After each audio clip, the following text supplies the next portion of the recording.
والنجم إذا هوى ما ضل صاحبكم وما غوى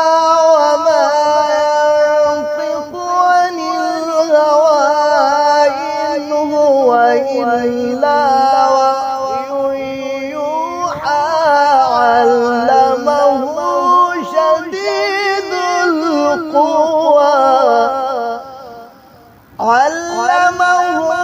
شديد القوى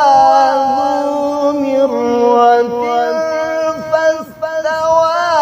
وهو بالأفق الأعلى ثم دنا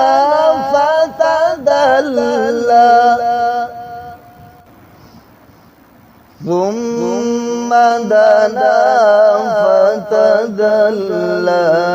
فكان قاب قوسين أو أدنى